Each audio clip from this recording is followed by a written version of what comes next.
Listening exercise, Skills 3 and 4. Page 183. Questions 1 through 6. Listen to part of a lecture in an American history class. I'd like to provide you with a little historical context before we go on to discuss a very interesting topic. The 1780s were an absolutely critical period in the history of our infant republic. The War for Independence had ended in 1783 with the signing of the Treaty of Paris, and the national government was being run under the Articles of Confederation.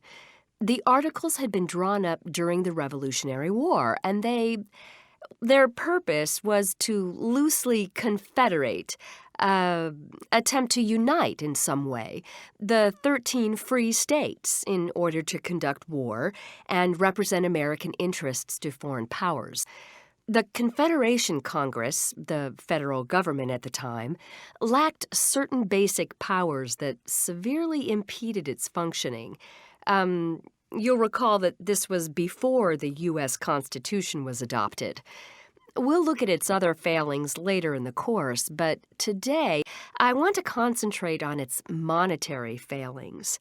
Oh, let me add something, though. It often comes across as though the Confederation Congress was incapable of accomplishing anything, and so they had to draw up the Constitution. However, they were actually responsible for some notable accomplishments, including the passing of laws to divide up the Western territories into areas that would later become other states, equal in status with the 13 original ones.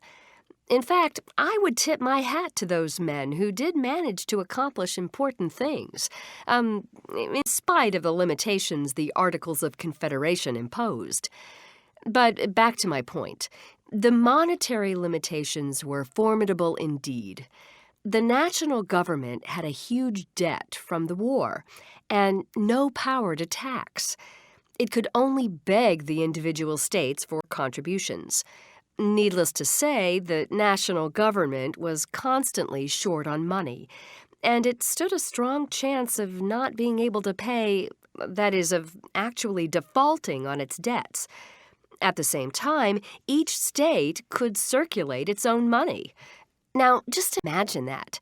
At that time, the national government was printing money, but so were the various state governments.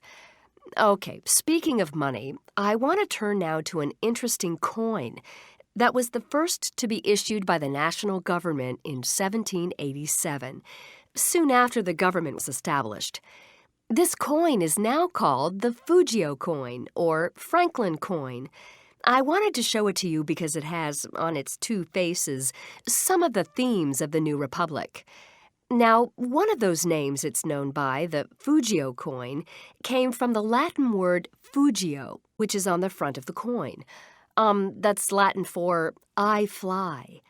Now, the other name, the Franklin coin, was given to the coin because Benjamin Franklin was on it, right? No, it was called the Franklin coin because Franklin was given credit for the wording on the coin. That's right. I see somebody did recommended reading. I'm always impressed when some of you manage to do the supplemental reading as well. I commend you for going the extra mile. Now, this is the coin we're talking about. Let's look at the front of the coin. Can you describe the front for me, Jake? The front of the coin has a sundial in the middle with a sun shining down on the sundial. Go on. Well, there's a date along one side, and there seems to be some wording at the bottom. Okay, that's good. Who can help Jake out here? Yes, Dylan. The wording along the bottom is, mind your business. Okay, great. Now, mind your business and Fugio, I fly. What would Franklin have meant by these words? Was he referring to individual states' rights? Like, mind your own business, meaning pay attention to your own problems but stay out of mine? It's funny you should say that, Laura, because the same possible interpretation just occurred to me this morning. But actually, the wording meant something more along the lines of take care of your business, your work. And this, along with the idea of precious time flying by, may have been Franklin's way of encouraging people to be more productive. This would have been more in keeping with his own beliefs rather than states' rights. But in any case, states' rights, productivity, industrial development, all of these were themes that would have long-lasting impact on the American Republic. Now, let's talk about the other side of the coin. Let me describe the front of the coin for you. Oh, excuse me, did I say front? I meant back. On the back of the coin, there's a large circle made up of 13 linked circles. And in the middle of the circle are the words, "We are one." You know, I really like this coin. Not only is it a pretty little thing, it really represents some of the ideas of the time. You will appreciate, of course, that the design on the back of the coin symbolizes the 13 original colonies linked into one country.